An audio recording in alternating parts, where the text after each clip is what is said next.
En el siglo V de nuestra era, el mundo romano atravesaba una transformación profunda que, vista con perspectiva histórica, era ya irreversible. El imperio que durante siglos había dominado el Mediterráneo y proyectado su poder desde Britania hasta Siria, mostraba signos evidentes de agotamiento. Las fronteras eran cada vez más difíciles de defender.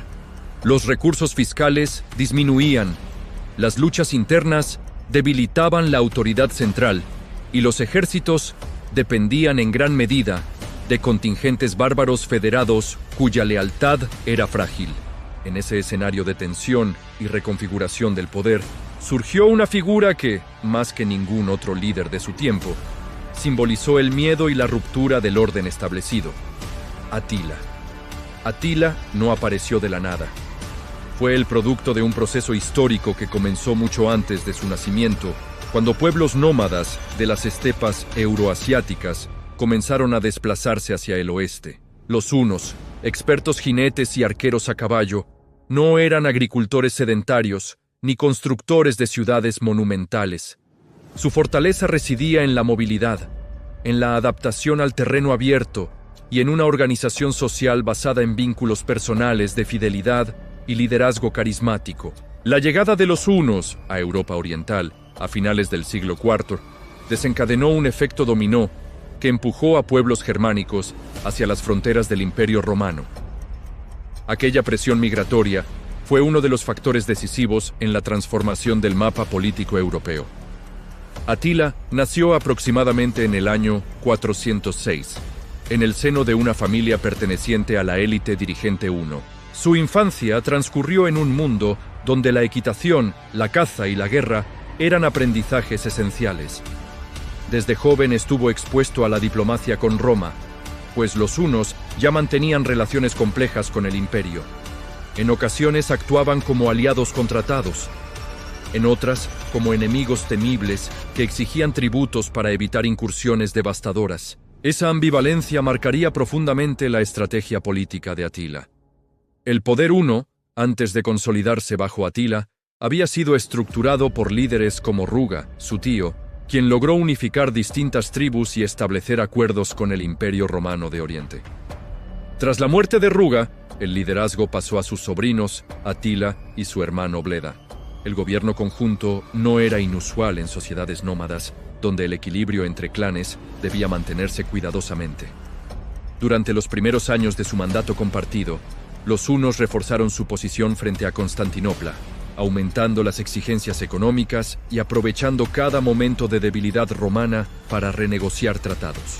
En el año 443, tras una serie de campañas exitosas en los Balcanes, los hunos forzaron al Imperio Romano de Oriente a firmar un tratado que multiplicaba el tributo anual.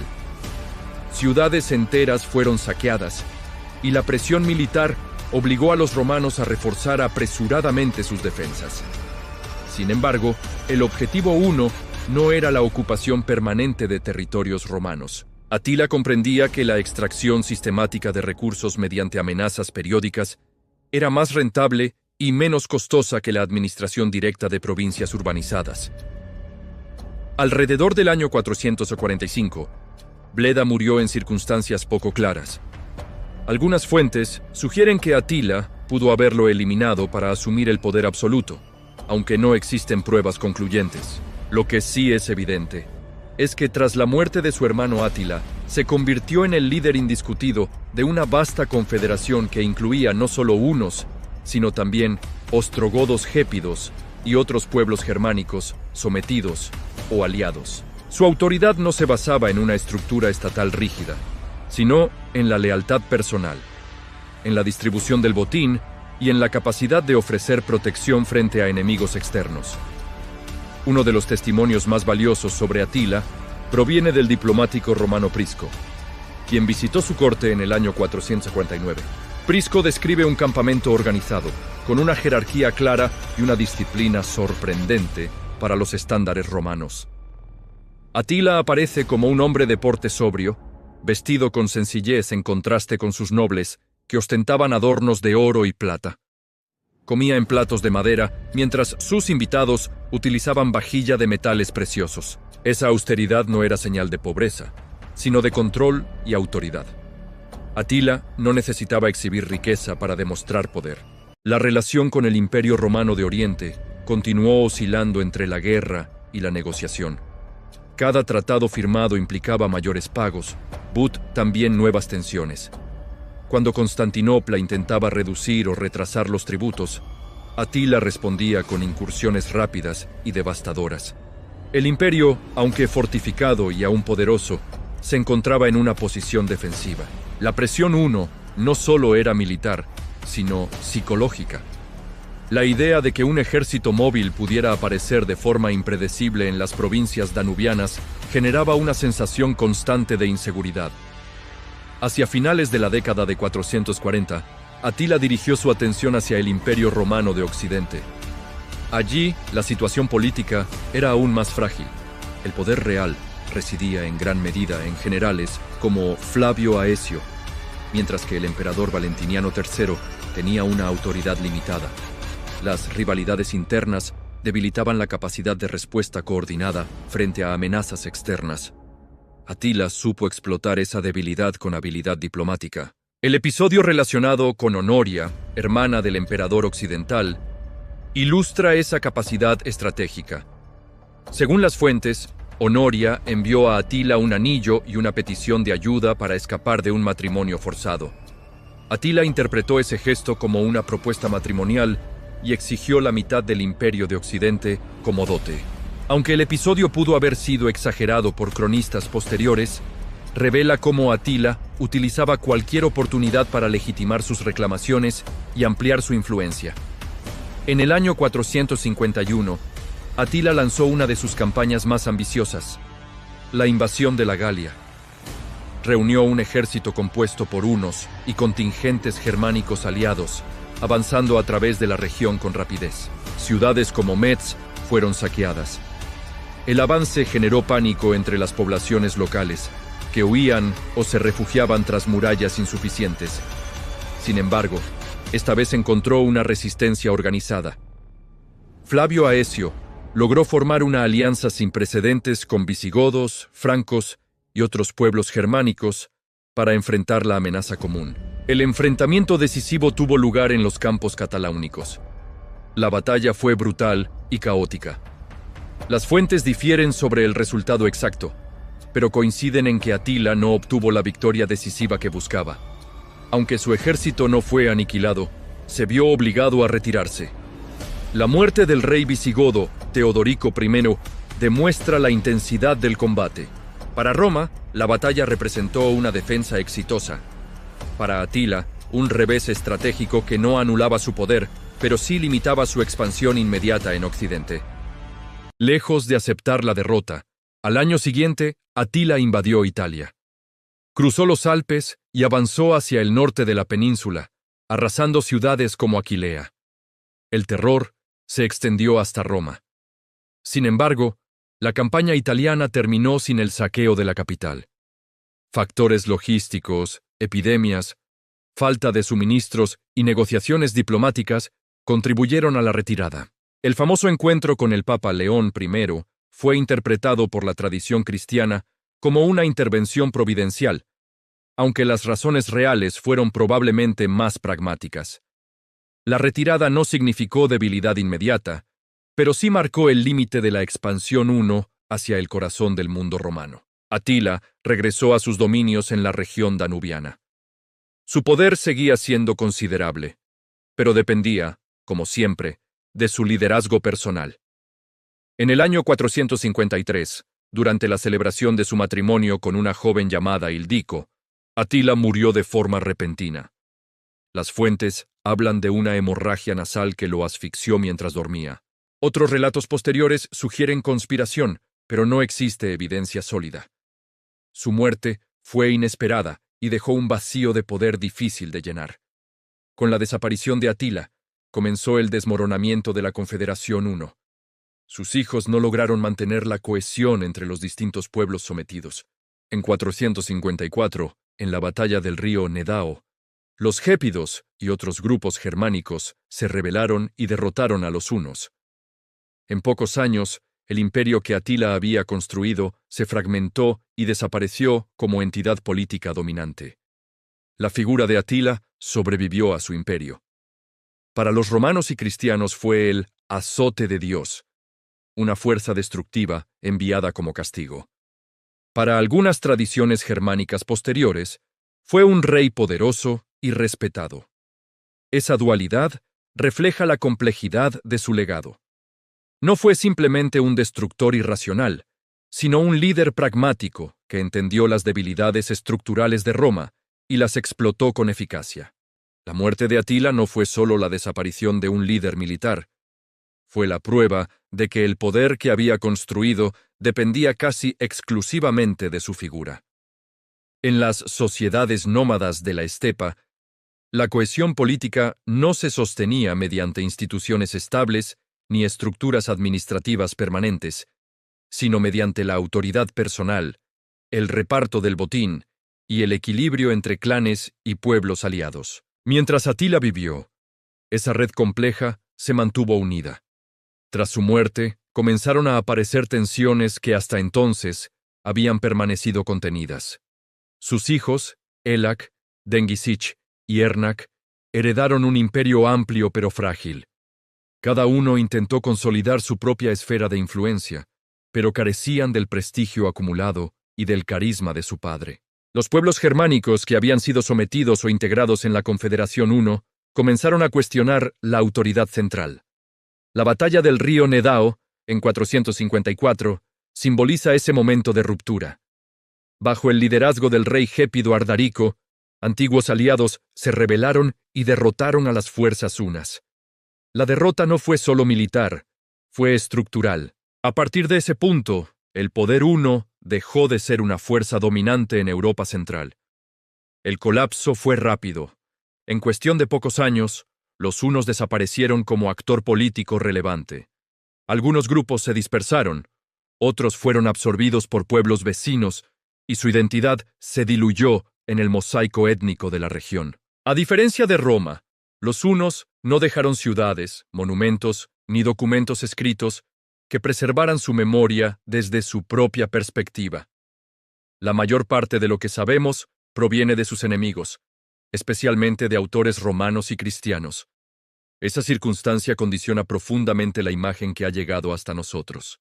En la tradición romana tardía, Atila fue presentado como una fuerza casi demoníaca.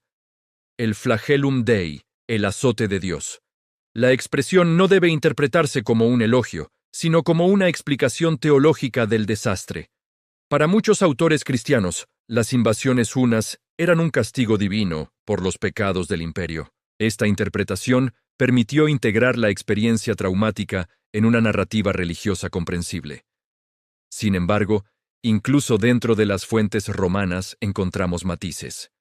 El testimonio de Prisco, que conoció personalmente la corte de Atila, ofrece una visión menos caricaturesca. Describe un entorno político organizado, donde se celebraban banquetes diplomáticos, se discutían tratados y se manejaban asuntos complejos de administración.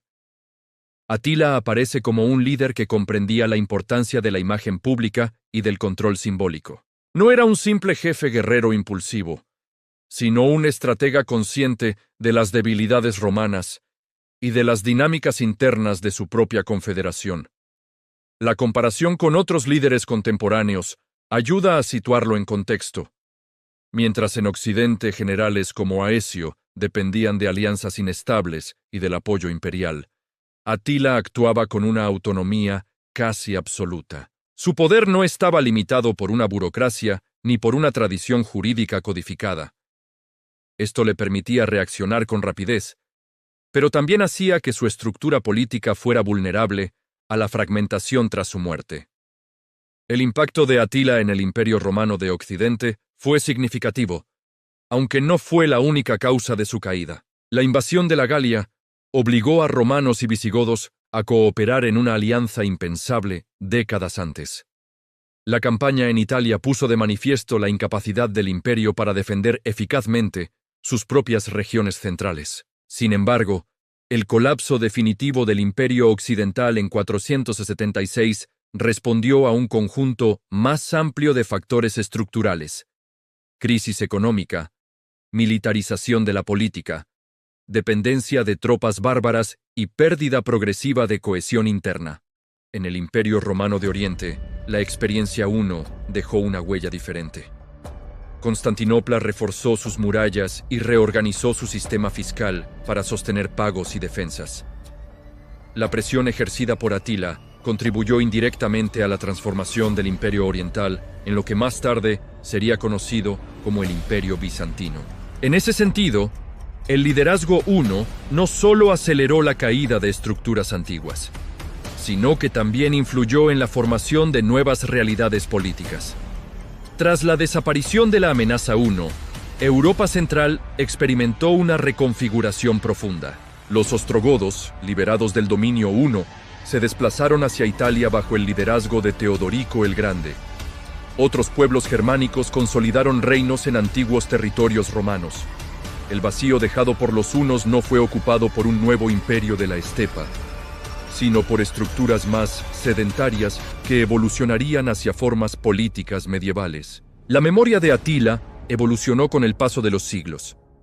En la épica germánica medieval, especialmente en el Cantar de los Nibelungos, aparece bajo el nombre de Etzel, un rey poderoso y respetado. Esa reinterpretación muestra cómo la figura histórica fue integrada en tradiciones culturales diversas, a veces alejadas de la visión demonizadora romana. La ambivalencia de su imagen, destructor para unos, monarca noble para otros, refleja la complejidad de su legado. Desde una perspectiva histórica, Atila representa el momento culminante del poder huno en Europa.